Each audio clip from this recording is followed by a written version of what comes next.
Bueno, muy bien. Eh, bueno, siempre es una alegría compartir con todos ustedes eh, estos talleres y estos temas que en realidad son fundamentales. Seguramente los conocemos bien, pero es bueno repasarlos y quizás profundizar algunos aspectos en este caso, el Evangelio, porque cada vez que aprendemos algo más acerca del Evangelio, aprendemos algo más acerca de la gracia y el amor de Dios que Él tuvo por nosotros y que derramó en nosotros a través de su Hijo Jesús, ¿no? Pero bueno, también es un tema súper importante hoy en nuestros días porque en todo el mundo han habido en los últimos 40, 50 años muchas deformaciones del Evangelio. Y acá no podemos criticar la Iglesia Católica, sino que tenemos que mirar para adentro al mundo evangélico, ¿no? Entonces, y la verdad que muchas personas no escuchan realmente el Evangelio puro, ¿no? Y esto afecta claramente nuestra percepción de quién es Dios, ¿no? De quién es Jesús, qué hizo por nosotros, ¿no? Y lo que nosotros recibimos. Entonces, es bueno volver sobre este tema y espero que bueno, esta presentación les ayude a tener un entendimiento más claro, más profundo, y sobre todo las cosas que nuestro amor por Dios, por Cristo, pueda ser más profundo y realmente genera en nosotros, nace en nosotros en el deseo de compartir su amor y su gracia y su mensaje de buenas nuevas con muchas personas que no solo aquí en Argentina, pero en todo el mundo hay muchas personas que por diversos motivos están sufriendo y en falta de, sin esperanza, ¿no? Y necesitan escuchar las buenas nuevas. Bueno, entonces vamos a empezar por preguntarnos, bueno, ¿qué es el Evangelio? No es una instrucción, no, es una noticia. Muchas veces se presenta el Evangelio como si haces esto, si haces lo otro, ¿no? Entonces estás viviendo bajo el favor de Dios, ¿no? Pero un Evangel era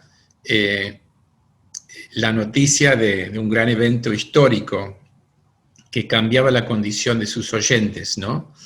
Entonces requiere una respuesta como las nuevas de una victoria, ¿no? de una guerra o el ascenso, la entronización de un nuevo rey, ¿no? Entonces debería generarnos en nosotros un gran gozo, ¿no? Este mensaje del Evangelio que significa buenas nuevas, ¿no? Entonces vamos a tratar de darle una definición a lo que es el Evangelio. Es la noticia de lo que Dios ha hecho para lograr la salvación a través de Jesús en la historia, ¿no? Entonces, el Evangelio no es una cuestión de dar buenos consejos, como recién dijimos, sino que realmente es un mensaje que nos cambia radicalmente la vida, porque, como dice Pablo en una de sus cartas, que si uno está en Cristo es una nueva creación, lo viejo ha pasado, ha venido lo nuevo, ¿no? Y es muy importante este último punto, que no es algo que nosotros podemos contribuir a nuestra salvación, no ganamos nada, no lo ganamos por nuestros méritos, ¿no? Es algo que simplemente recibimos, ¿no? Humildemente recibimos como un regalo de Dios, ¿no? El año pasado estaba discipulando a algunos chicos que bueno, no podían hablar, y bueno, la verdad que con el intérprete estábamos tratando de encontrar una palabra que representaba lo que significaba gracia, ¿no? Y finalmente decidimos que la mejor manera de explicarles qué es la gracia es un regalo, ¿no?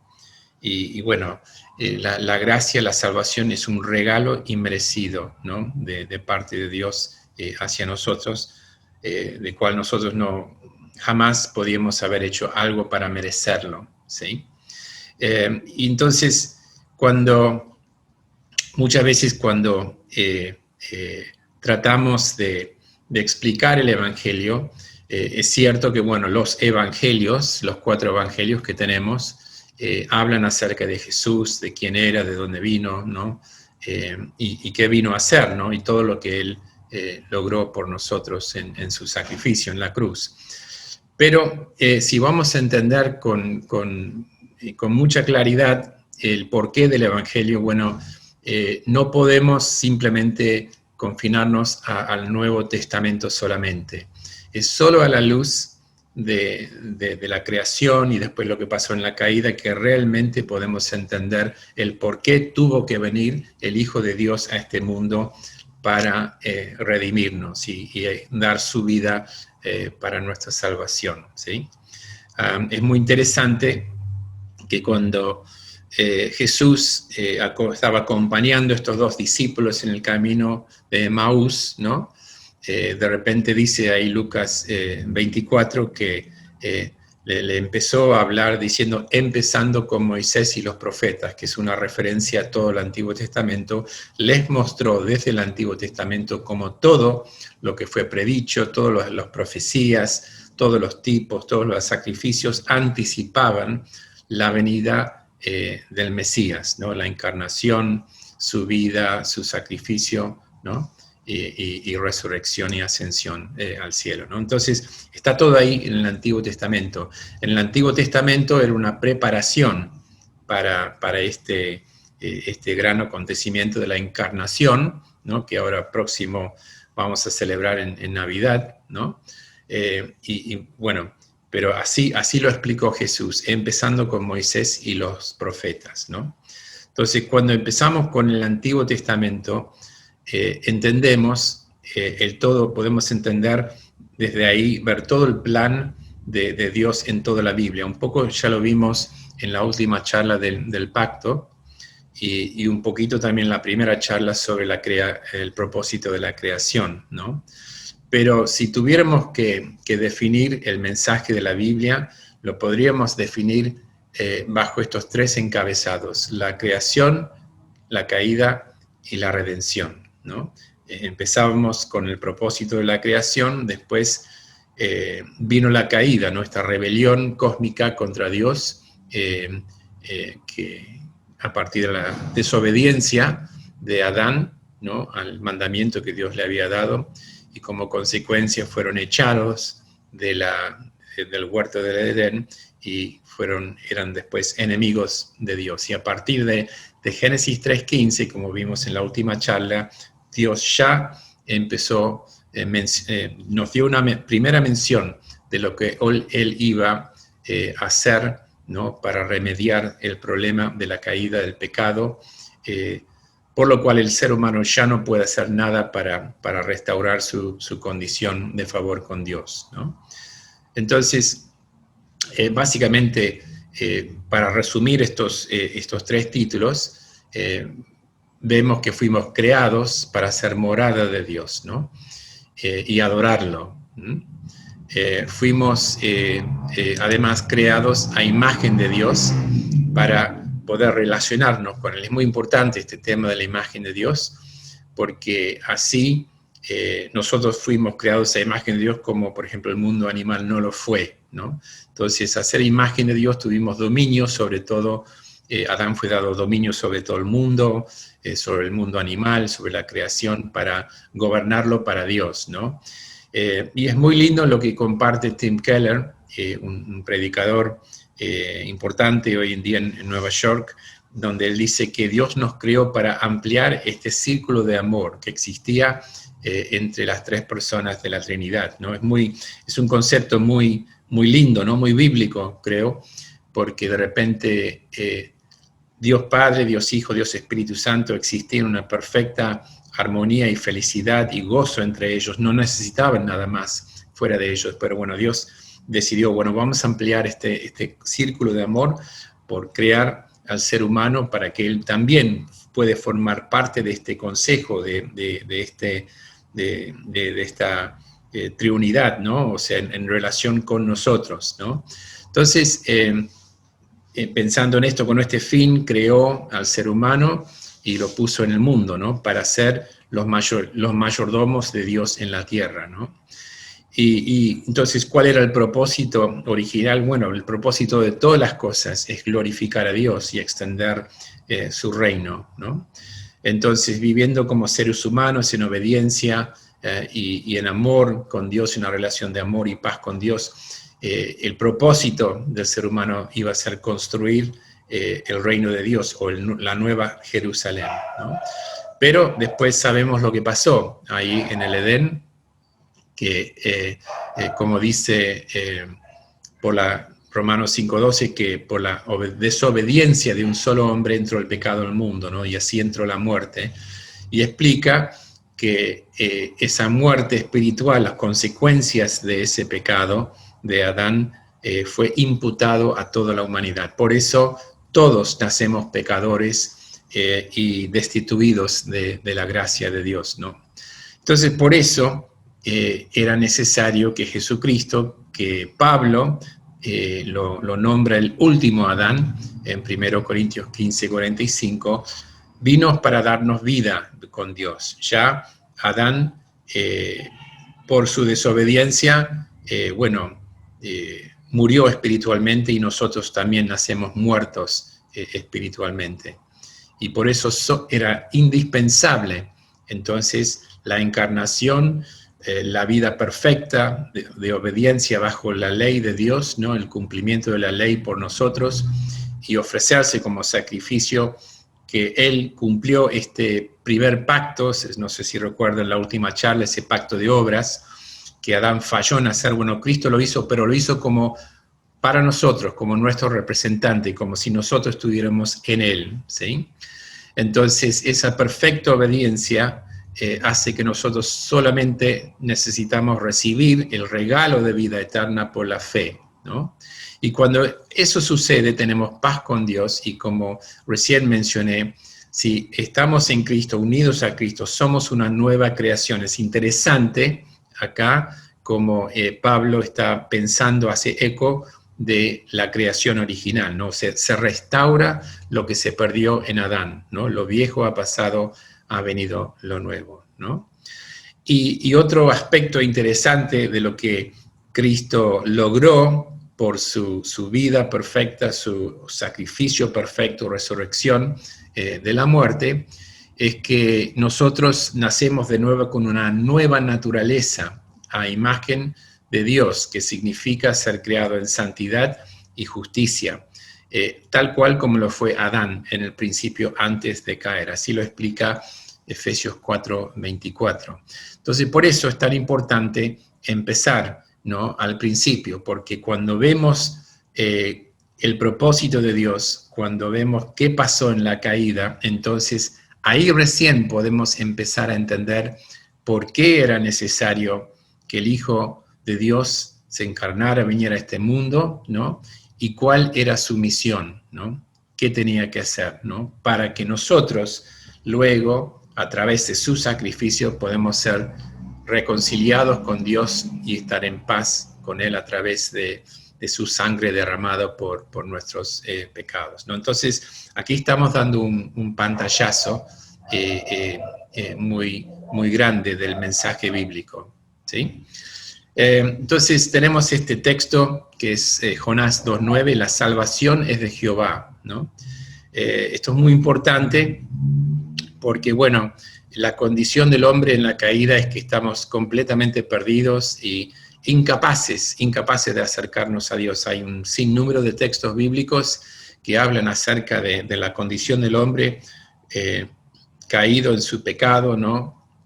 Que ni desea volverse a Dios, no tiene el deseo de obedecerle, está reconciliado a Él, ¿no? Necesitamos una obra sobrenatural, una intervención de parte de Dios. ¿Y cómo lo hizo? Lo hizo a través de este plan de gracia trazado en la eternidad, en cual el Padre consensuó este plan de salvación con su Hijo y acordó con Él que Él iba a venir y tomar nuestro lugar en esta vida, ser nuestro sustituto, y hacer todo lo que nosotros debíamos hacer ante Dios, pero no podíamos, ¿no? Por eso hablamos de solo por la gracia de Dios somos salvos, ¿no? Y es a través solamente de Cristo, el único mediador entre Dios y el hombre, ¿no? Estas son bases muy importantes que nunca podemos negociar, ¿sí? Saben que ahora en Inglaterra hay un texto que no se puede decir públicamente, y es Juan 14:6, que dice: yo soy el camino, la verdad y la vida, nadie llega al Padre sino por mí. Ya si vos lo decís en ciertos lugares públicos, podés ir preso, porque representa una discriminación supuestamente contra otras religiones. Entonces, pero bueno, eso es algo de cual nosotros jamás podemos renunciar o renegar. El único camino a Dios es a través del Hijo de Dios, y solamente recibimos este regalo por la fe solamente. Y acá tenemos este texto hermoso en Romanos 3, y 23 a 24, la primera parte del 24, que dice: pues todos han pecado y están privados de la gloria de Dios, pero por su gracia somos justificados gratuitamente mediante la redención que Cristo Jesús efectuó. Y Dios lo ofreció como un sacrificio de expiación que se recibe por la fe en su sangre. Así que acá está muy bien resumido estos tres solas, ¿no? Solo gracia, solo Cristo, solo fe, ¿no? Y para entender este tema de la gracia, a mí me encanta siempre usar Efesios capítulo 2 y los primeros 10 versículos, ¿no? Sabemos lo didáctico que podía ser el apóstol Pablo. Y en los primeros 3 versículos, cuando uno lee esos 3 versículos, uno dice: wow, qué desastre, ¿no? Dice que somos muertos espiritualmente, conformados al mundo bajo el dominio de las tinieblas, ¿no? Egocéntricos, desobedientes a Dios, enemigos de Dios y objetos de su ira, ¿no? Qué cuadro tan desesperante, tan triste, ¿no? Pero vemos que en este pasaje de repente cambia dramáticamente el sentido del pasaje con una pequeña frase que empieza en el versículo 4, pero Dios, ¿no? Y esto es pura gracia. ¿Por qué? Porque a pesar de nuestra situación, de la situación de la humanidad que vemos en los primeros 3 versículos, Dios, por su misericordia, que tomó la iniciativa y por su gran amor por nosotros nos dio vida en Cristo. Entonces somos salvos por su gracia, unidos a Cristo. Y dice, los versículos 5 a 7 habla de esto, que estamos ahora reinando con Cristo ahora en los lugares celestiales. Y todo este plan que Dios hizo y efectuó y ejecutó a través de su Hijo Jesús era para que, dice, en los tiempos venideros pudiéramos conocer las riquezas de su gracia, ¿no? Y su bondad, ¿no? Entonces, qué maravilloso que Dios no solamente nos salva, sino que además nos quiere derramar todo su amor, toda bendición espiritual sobre nosotros. Él quiere que nosotros disfrutemos y podemos decir: qué bueno es el Señor, qué bueno es Dios para con nosotros, ¿no? Entonces, en el versículo 8 de Efesios 2 decimos que somos salvos por gracia mediante la fe, y pone en paréntesis ahí Pablo: y esta fe aún es un regalo de Dios, ¿no? Para que nadie se jacte, ¿no? Que, bueno, pues yo tuve fe, ¿no? Yo hice algo, ¿no? A mí hay un teólogo que a mí me encantó, bueno, recién fallecido, Packer, que dice: la fe no es nuestra obra, sino nuestra respuesta a la obra de Dios en nosotros, ¿no? Entonces nosotros respondemos por este regalo de la fe que se nos da para humillarnos, confesar nuestro pecado, reconocer nuestra pecaminosidad, y por la fe y con un arrepentimiento sincero ser perdonados, ¿no? Ser perdonados por todos nuestros pecados. Pero aún así hay más todavía, porque dice el último versículo de ese pasaje, el versículo 10, que fuimos creados en Cristo con un propósito, ¿no? Y este propósito fue trazado en la eternidad, ¿no? Para que nosotros pudiéramos andar en esta, o sea, experimentar y trabajar en estas buenas obras que Dios preparó para nosotros, para cada uno de nosotros, que lo preparó de antemano, para que anduviéramos en ellos, ¿no? Para servirle con gozo, con amor por Dios, amor por las personas también. Entonces, esto es un pasaje que realmente nos ayuda a entender qué es la gracia de Dios, ¿no? Este favor inmerecido. Entonces, acá tenemos para un poco cerrar este concepto, bueno, acá tenemos que la gracia es la determinación libre y soberana de Dios de salvar a pecadores culpables que no merecen el perdón de Dios, sino todo lo contrario. Todos merecemos ser condenados por un Dios justo. Sin embargo, su misericordia y amor lo movió a darnos la vida eterna, uniéndonos a Cristo, aún estando en rebelión contra Él. Entonces, esto realmente es fantástico, ¿no? Es tan fantástico que nos cuesta creerlo, y por ahí mucha gente no puede creer en una salvación tan libre, tan rica, ¿viste? Que no puede ser que yo no tenga que hacer nada, y mucha gente se queda con su orgullo, ¿no? Y no puede, rechazan que hasta Dios tuviera que morir en la cruz para salvarlos. Para muchas personas, el hecho que Jesús murió una muerte muy cruel les molesta mucho, ¿no? Y realmente aún acrecienta su odio y por Dios y por Jesús, se sienten completamente humillados, pero mal, ¿no? Que no puede ser que yo me tengo que rebajar a creer en alguien que murió de esta manera, ¿sí? Pero es así, es la pura gracia del amor de Dios que lo motivó su corazón para salvarnos, aun cuando éramos pecadores, ¿sí? Entonces, si vamos a entender el Evangelio, vamos a realmente disfrutar y ser llenos del amor de Dios, es muy importante entender primero nuestra culpabilidad, ¿no? Y el hecho que realmente merecemos lo contrario de lo que Dios nos ha dado en Cristo, ha hecho por nosotros en Cristo.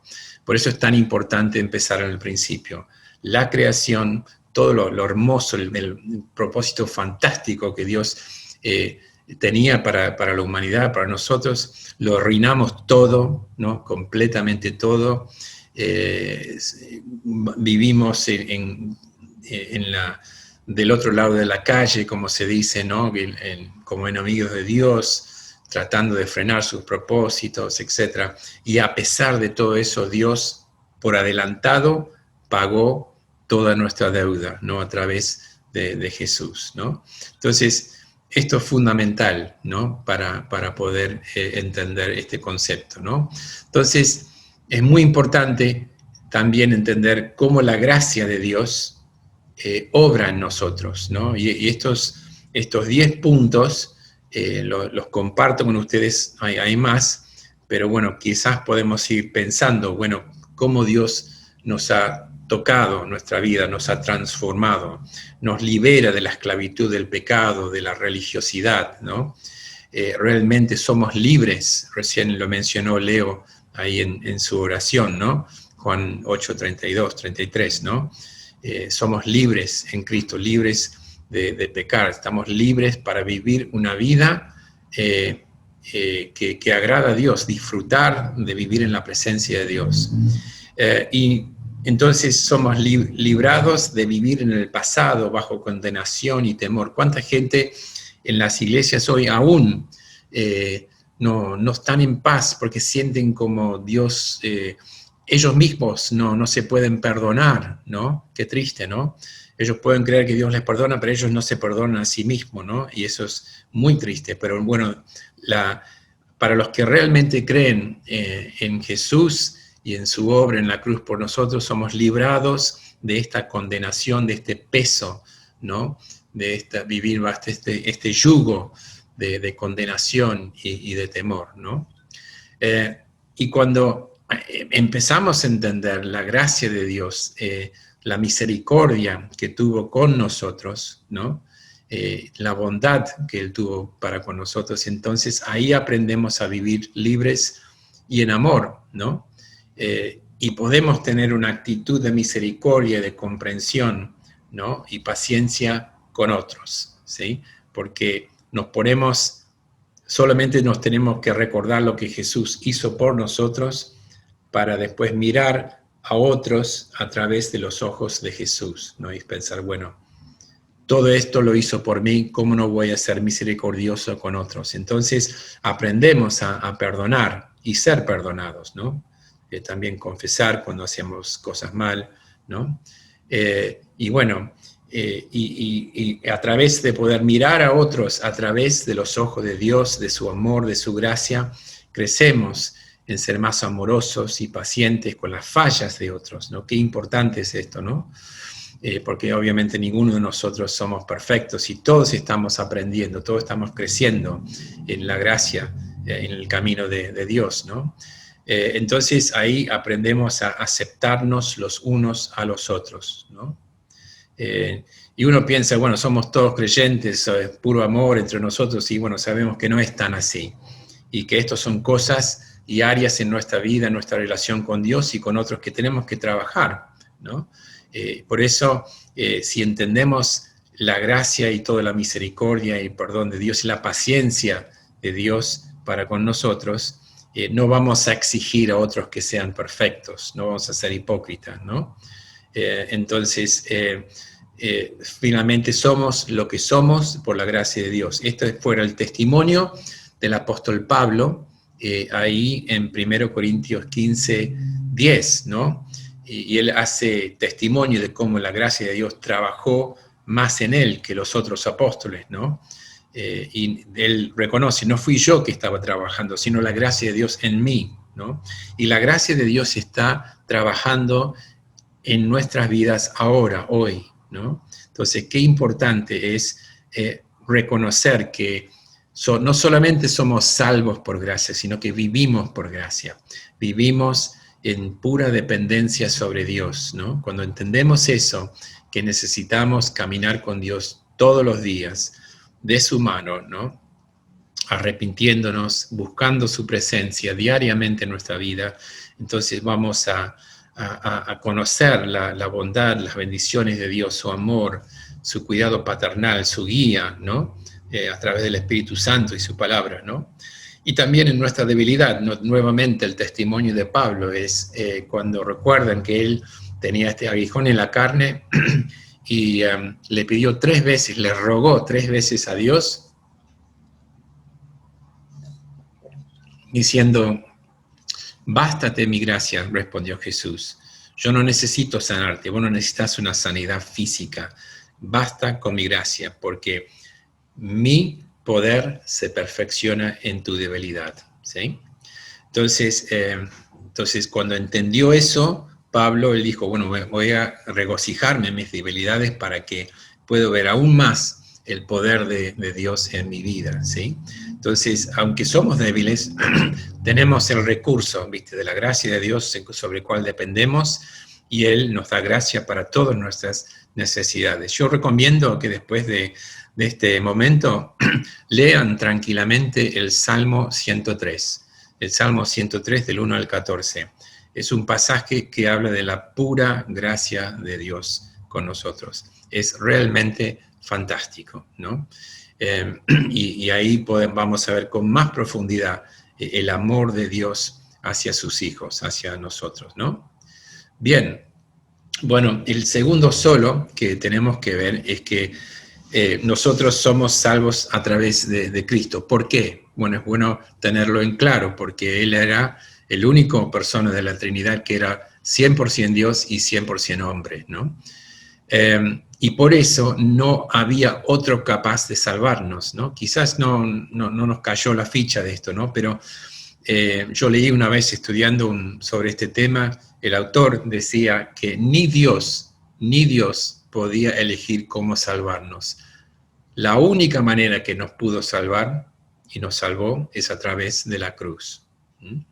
¿Por qué? Porque la salvación, en realidad, como estamos viendo la vez pasada, requiere todavía una obediencia perfecta, porque Dios es justo y Dios es santo, ¿sí? Y nada impuro puede entrar en la presencia de Dios, ¿sí? Entonces nosotros necesitábamos otro representante. Nuestro primer representante, Adán, falló, entonces tuvo que venir un segundo Adán, Jesucristo, que dice 1 Timoteo 2:5, es el único mediador entre Dios y el hombre, ¿sí? Es muy importante esta idea de un mediador. Nosotros tenemos en nuestra herencia teológica presbiteriana lo que llamamos la Confesión de Westminster. Fue un documento escrito en el siglo XVII que fue escrito en el trasfondo de la Guerra Civil Británica Inglesa, y bueno, fue convocado un parlamento especial para que se llame a 120 teólogos, pastores muy piadosos, para que definir, bueno, cuál es nuestra fe, qué es lo que vamos a creer, ¿no? Entonces, que escribieron esta Confesión de Westminster. Y en el capítulo 8, el capítulo 7, que habla justamente sobre el tema del pacto, dice que la distancia entre Dios y el hombre es tan grande, ¿no?, que no podemos acercarnos a Dios, no teníamos manera de conocer a Dios, salvo que Dios se dé a conocer a nosotros, ¿no?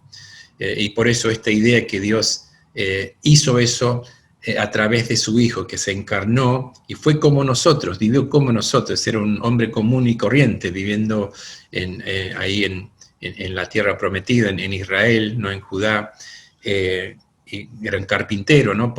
Uno piensa, ¿no?, en la vida de Jesús, que por 90% de su vida hizo vida normal, como cualquier judío común y corriente, bueno, no, o sea, haciendo las cosas de todos los días.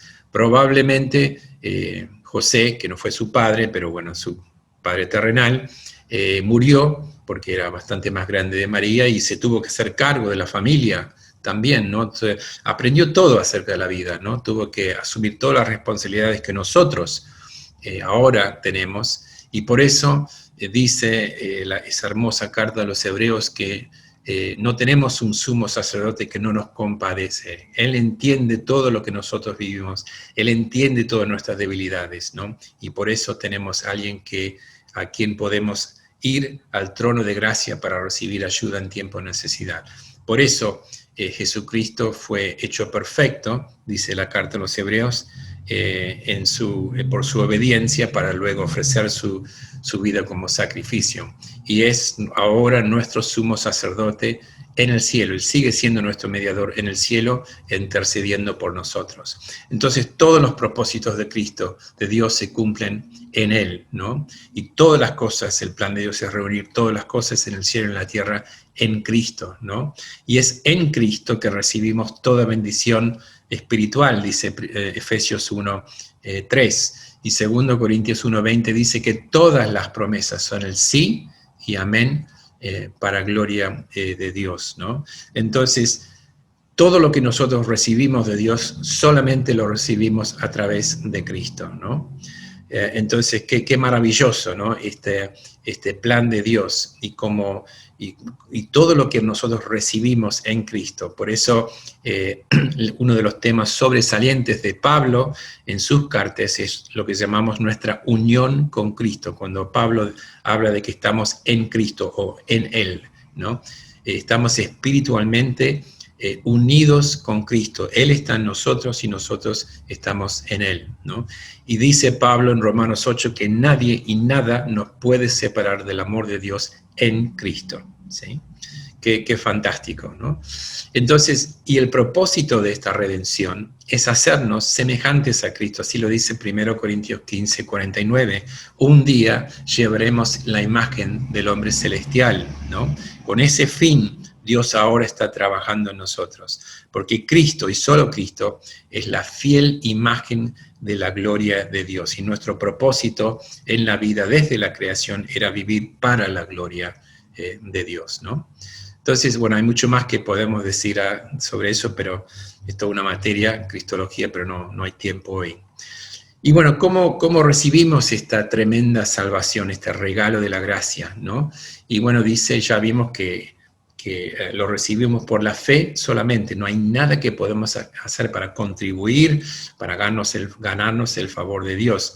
Y creo que uno de los mejores ejemplos de esta lección es a través de Martín Lutero, que, bueno, él un día estaba viajando y le agarró una tremenda tormenta, casi muere, y bueno, en agradecimiento, bueno, prometió a Dios ser un monje, ¿no? Entonces entró en un monje agustiniano y ahí empezó a estudiar la Biblia y bueno, era durante la época que él estaba enseñando la carta a los romanos, él se topó con este concepto de la justicia de Dios y lo odiaba porque él pensaba al principio que esta justicia es decir, bueno, vos Martín tenés que ser un 100% obediente, pues si no, no vas al cielo, ¿no?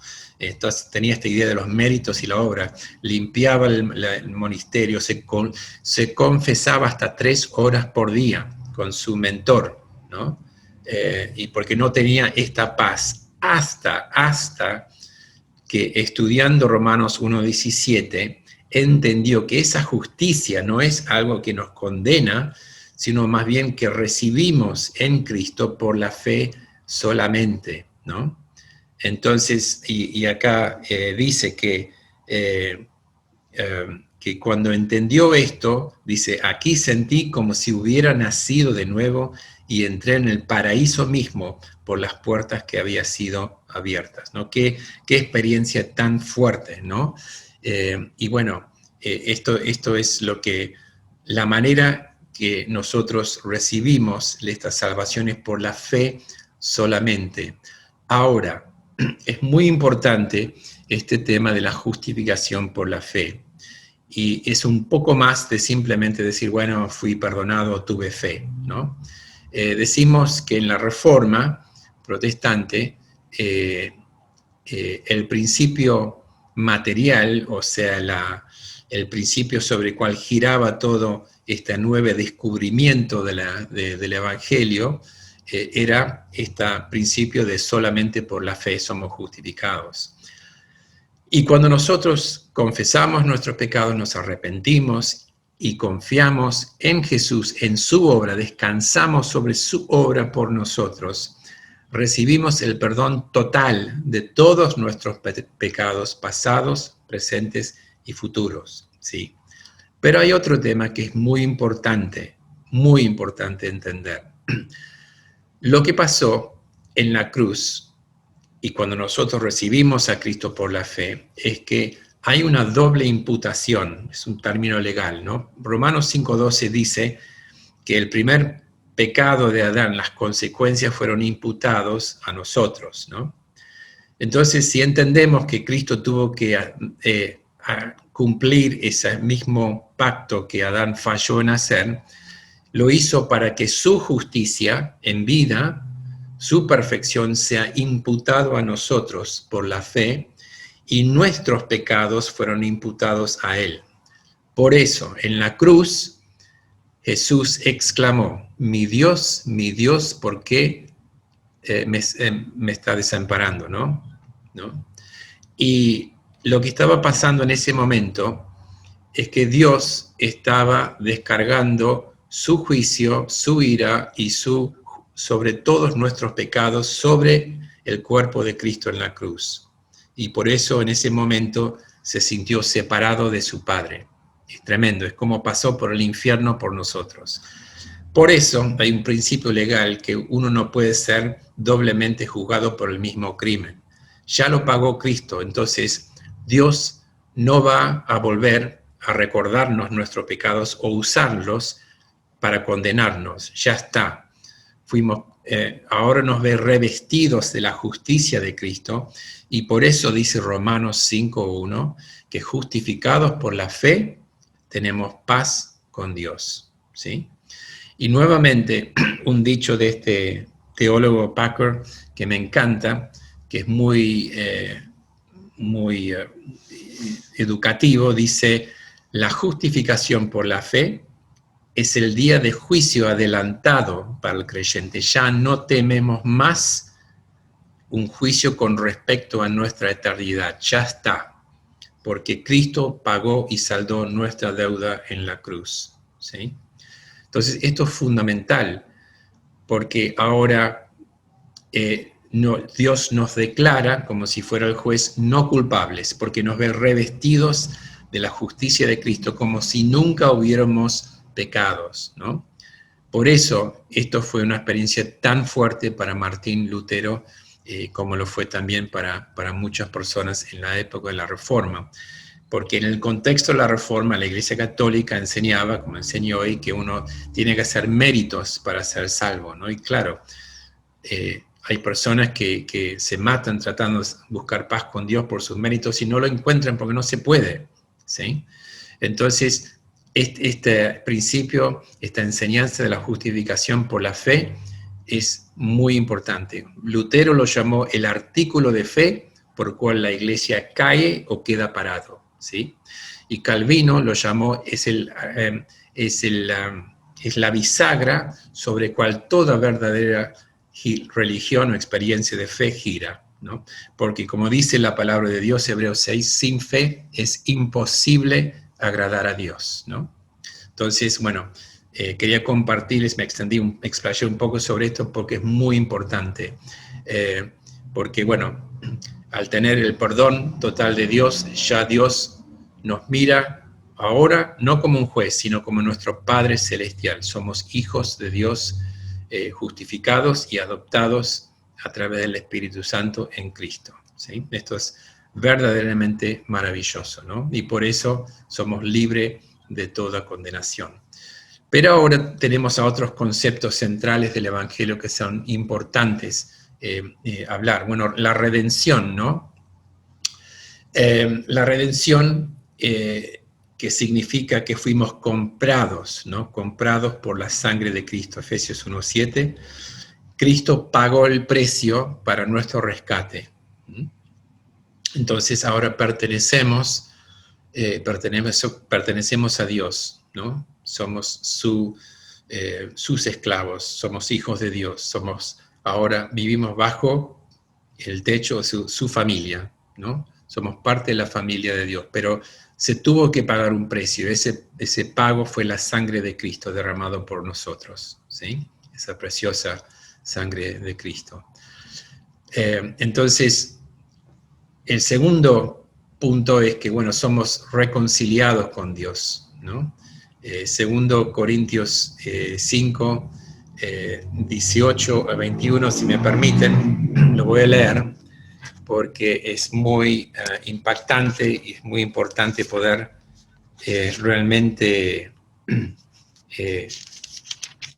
pensar en lo que dice el apóstol Pablo acá, que todo esto, hablando de que somos nueva criatura en Cristo, proviene de Dios, quien por medio de Cristo nos reconcilió consigo mismo y nos dio el ministerio de la reconciliación.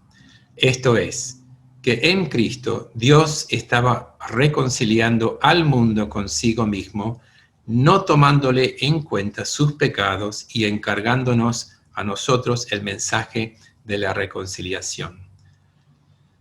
Entonces, qué extraordinario, ¿no? Que Dios tanto nos amó, aunque éramos sus enemigos, que Él envió su emisario, Jesucristo, para reconciliarnos con Él. Y les quiero aclarar un tema quizás que no sé si lo han considerado, pero hemos mencionado que Dios es justo, Dios es santo, y por decirlo de alguna manera, el perjudicado, el dañado por el pecado es Dios y su santidad y su honra, ¿sí?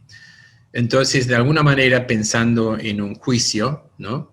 En un corte, el querellante es Dios, ¿no? Entonces, Jesucristo nos reconcilió a nosotros con Dios, pero también a través de su muerte, Él reconcilió a Dios con nosotros, ¿sí? Porque un mediador actúa entre dos partes, ¿no? Entonces, qué increíble. Esto es muy importante, poder entender esto, que Dios fue reconciliado con nosotros a través de la sangre de Cristo, ¿no? Y por eso es muy importante hablar de la expiación, el sacrificio como ofrenda de nuestros pecados. Así tenemos Hebreos 9, 13 y 14, y acá la carta a los hebreos, como estaba hablando judíos, cristianos que se habían vuelto al judaísmo, hace mucha referencia a la antigua religión de los judíos, el judaísmo, ¿no? Y todos los sacrificios, para de ahí hacerles entender que todos esos sacrificios eran temporarios hasta que viniera Jesús. El único sacrificio como ofrenda de pecados que ahora no necesita ser repetido, porque el sacrificio de Cristo por nosotros fue único y suficiente, ¿sí? Es muy importante creer, por eso lo que vimos antes de la justificación, todos nuestros pecados fueron perdonados y cubiertos. Entonces, esto vemos que la obra de Cristo, su obra de salvación es perfecta y no necesita que agreguemos algo más hacia ella, ¿no? Y haciendo hincapié en lo que recién mencionamos acerca de la reconciliación, Jesús también en la cruz aplacó la ira de Dios, y esto es lo que significa propiciación, ¿no? Entonces, miren y piensen cuán importante todo lo que significa la cruz, ¿no? El Evangelio, lo que Jesús logró en la cruz por nosotros, ¿sí? Todo esto es fundamental para que podamos ser desafiados a realmente humillarnos y dar gracias y alabar y adorar a Dios por su gran amor y misericordia y gracia que ha tenido para con nosotros. Porque esto nos cambia la manera en que nos relacionamos con Dios y después con otros, ¿sí? Entonces vamos a ver un poco a la aplicación del Evangelio. Si todo este maravilloso Evangelio ahora lo hemos recibido por la fe, ¿no? Y con arrepentimiento sincero, entonces, bueno, ¿cómo lo vivimos, no? Y hay dos principios, ¿no?, que también surgen de la Reforma. Primero es sola Escritura. Y acá tenemos este texto clásico que dice que toda la Escritura es inspirada por Dios, ¿no?, y útil para enseñar, para reprender, para corregir y para instruir en la justicia, a fin de que el siervo de Dios esté enteramente capacitado para toda buena obra, ¿sí? Entonces, si nosotros queremos vivir el Evangelio, necesitamos que la palabra de Dios tenga un lugar central en nuestra vida. En nuestra iglesia, en la iglesia del centro, la presbiteriana del centro, tenemos, cuando tenemos servicios presenciales, hay un anciano que cuando empieza el servicio entra la Biblia, una Biblia grande, y lo pone en el centro, ahí en el altar, para simbolizar justamente esto. Estamos basados sobre las Escrituras, por todo asunto de fe y conducta. Vivimos por la palabra de Dios, ¿no? Y cuando vivimos por la palabra de Dios, también significa que somos guiados por el Espíritu Santo, porque es el Espíritu Santo quien escribió las Escrituras, quien tomó 40 autores a lo largo de 1500 años para escribir los 66 libros que tenemos en la Biblia, ¿no?, que llamamos la palabra de Dios, ¿no? Entonces, y es el Espíritu Santo que habla y trabaja en nosotros a través de la palabra, ¿sí? Por eso Jesús, cuando él estaba disputando con Satanás, ahí en el desierto, recuerdan las tentaciones, y dice, el hombre no solo de pan vivirá, sino de toda palabra que sale de la boca de Dios, ¿no? Entonces necesitamos vivir, ¿no?, conociendo la palabra de Dios, porque ahí es donde nosotros somos guiados por la palabra de Dios, en nuestra toma de decisiones para buscar la voluntad de Dios para nuestra vida, ¿no? Y también somos transformados y santificados por la palabra de Dios, ¿no? Jesús en Juan 17, orando por sus discípulos, dice, santifíquenlos en la verdad, tu palabra es verdad, ¿sí? Entonces, si nosotros queremos realmente vivir con Dios, queremos caminar con Él cada día, crecer en nuestra relación con el Señor, ¿no? Y ser empoderados por el Espíritu Santo, bueno, tenemos que realmente conocer la palabra de Dios. Este fue el consejo que Dios le dio a Josué. ¿Recuerdan? Cuando ahí en el primer capítulo de Josué, dice, medite sobre la palabra día y noche. No te vayas ni a la izquierda ni a la derecha, y de esta manera serás exitoso. Pero tenés que tener presente, meditando sobre la palabra para que esté presente en nuestra mente y nuestro corazón, y podemos entonces ser guiados por el Espíritu Santo. Es muy importante esto porque muchas veces hoy en día muchos creyentes tratan de vivir de experiencias espirituales o algo sobrenatural, pero no conocen la palabra, ¿no? Bueno, esto es muy peligroso, ¿sí? No estoy en contra de manifestaciones del Espíritu tal cual como habla la palabra de Dios, pero este principio que la palabra de Dios y el Espíritu van juntos, no deben ser separados, ¿no? Alguien una vez dijo, la palabra sin el Espíritu está muerto, y el Espíritu sin la palabra es alguna vez peligroso, ¿sí? Depende de qué espíritu te está guiando en esa instancia. Entonces tenemos que entender que cuando nos acercamos, abrimos la palabra de Dios, nos estamos acercando a Dios mismo, ¿sí? Y Él nos habla a través del Espíritu Santo, que nos da entendimiento de su palabra y nos hace vivir el Evangelio. Y si queremos ser discípulos de Cristo, entonces tenemos que obedecer esos mandatos que están en su palabra, ¿sí? Y si amamos a Cristo, bueno, vamos a obedecer esos mandatos, ¿sí? Entonces, por eso la palabra de Dios tiene que tener un lugar central en nuestra vida. Tan central es como estudiar para un examen, ¿no? Si no estudias, cuando te hacen las preguntas y no tenés idea cómo contestar o tratás de decir cualquier cosa para zafar. Pero si vos estudias día y noche, cuando te hacen la pregunta, bueno, se te viene a la memoria, sí, es esto, y lo podés aplicar. Y les quiero decir esto, no hay nada de magia en la obra del Espíritu Santo. Si vos crees que el Espíritu Santo te guíe, tenés que estudiar la palabra, porque Él te va a guiar por la palabra, ¿sí? No aparte de la palabra. Lo quiero decir así de clarito, porque para que les vaya bien, ¿sí? Como Dios le dijo a Josué. Bien, y el segundo principio para vivir el Evangelio es tener presente que todo lo que hacemos y el fin de todas las cosas es la gloria de Dios, ¿no? Eso fue el propósito por el cual nos creó, ¿no? Y la obra del Espíritu Santo, ya que estamos hablando del Espíritu Santo y tiene mucho que ver con este tema, es transformarnos a imagen de Cristo con más y más gloria. Justamente acá es el único pasaje en el Nuevo Testamento donde Pablo habla del pacto, del nuevo pacto, diciendo que somos ministros del nuevo pacto, que da vida, ¿sí? Y acá en estos últimos versículos dice que el Espíritu está trabajando para transformarnos con más y más gloria a imagen de Cristo, ¿no? Entonces, si queremos glorificar a Dios, entonces tenemos que tomar en serio el hecho que fuimos justificados para ser santos, ¿no? Durante la Reforma, la Iglesia Católica criticó duramente a Calvino diciendo, mira, lo estás haciendo fácil para la gente, es decir, creo en Jesús y después peco y sigo viviendo, después de todo ya soy salvo. A cual Calvino respondió, no, porque el que Dios justifica, Dios santifica, ¿sí?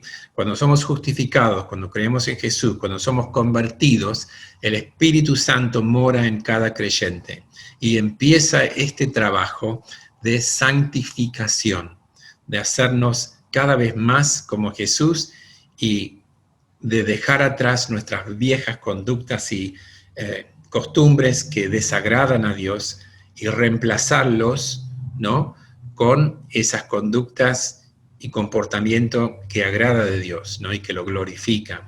¿Y cómo vivimos esto? Bueno, lo vivimos, dice el siguiente versículo de Romanos 2, que debemos experimentar una transformación y no ser conformado a este mundo, sino ser transformado por la renovación de nuestra mente, ¿sí?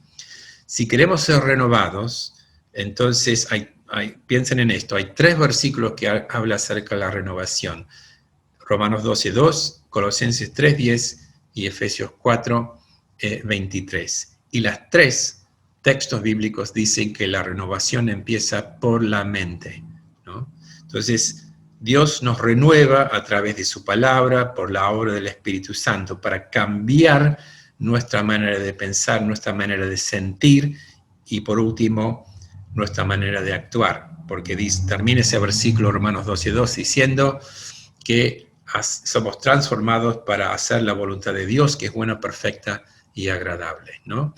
Y después, ¿con qué motivación vivimos? ¿Cuál es la motivación? Esto es muy importante, ¿no? Porque podemos engañar a otras personas, incluso nuestros pastores y líderes, pero no podemos engañar a Dios. Dios ve todo, ¿sí? Entonces necesitamos purificarnos, debemos arrepentirnos de nuestras vanagloria, de nuestro deseo para ser alguien en la iglesia o en su reino, ¿no? Existimos para su gloria, ¿sí? Entonces, con ese fin, cada día que nos levantamos buscamos la presencia de Dios, el Espíritu Santo, para que podamos hacer lo que hacemos para la gloria de Dios. Y de esta manera vivimos para extender el reino de Dios, ¿no? Este mandato cultural de cual vamos a hablar en la próxima charla, ¿no? Que es este mandato de que en todo lo que hacemos expresar los valores del reino de Dios para extender su reino en el mundo, ¿no? A través de nuestra vocación, todas nuestras relaciones, todas nuestras actividades, ¿sí?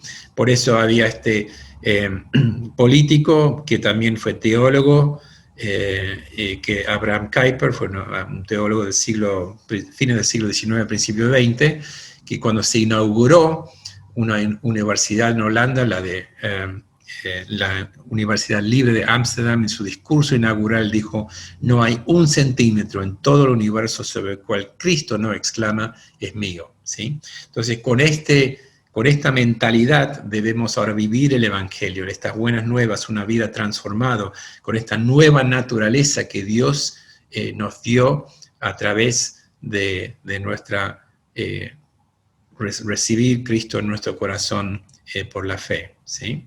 Entonces vivimos ahora para la gloria de Dios, ¿no? Y esto, con este fin, el Espíritu Santo trabaja constantemente en nosotros para que en toda nuestra vida sea hecho en amor por Dios, con esa motivación de amar a Dios y también de mostrar el amor de Dios a otros. Bueno, esto lo habíamos visto volvemos un poquito sobre estas rupturas que habíamos hablado la última vez.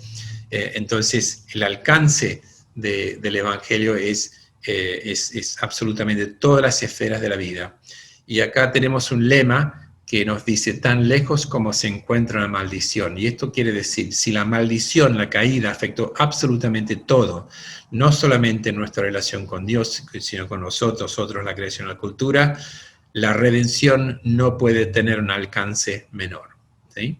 Entonces es muy importante a ver cómo aplicamos el Evangelio a todas estas esferas y áreas de la vida. Esto debe ser algo en cual trabajamos a través de estudiar la palabra, meditar sobre la palabra, pedir la ayuda del Espíritu Santo para hacer todo para la gloria de Dios. Bueno, aquí simplemente les pongo para para si ustedes quieren, ¿no? Materiales, herramientas evangelísticas, porque, bueno, hemos hablado del Evangelio, nosotros queremos compartirlo con otros. Bueno, acá hay algunas organizaciones y materiales y artículos que nos pueden servir, ¿no? Este artículo, Evangelismo Reformado, en realidad habla de un evangelismo personal, cómo evangelizar uno a uno, ¿no? Con nuestros vecinos, nuestros familiares, amigos, etc., ¿no? Entonces, eso es muy recomendable, ese artículo. Como es el curso Alfa, y el Alfa y el Cristianismo Explorado son dos organizaciones que bueno, a través de Alfa, con todas las preguntas de la vida que uno puede tener: ¿quién es Dios? ¿Por qué estoy acá? ¿No? ¿Por qué existo? ¿No? Con una serie de videos tratan ¿quién es Jesús? ¿No? ¿Qué es la salvación? Es muy básico, se puede hacer en un ámbito de casa, ¿viste? Con amigos en casa, compartiendo una comida. Es muy ameno y es muy, muy útil. y el cristianismo explorado está basado sobre el Evangelio de Marcos, ¿sí?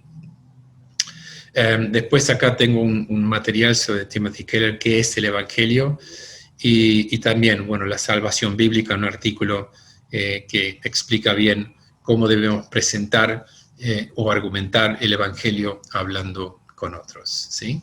Así que bueno, eso ha sido todo. Acá. Ya está. Bueno, Douglas, muy claro, muy completo, muy bueno, con mucha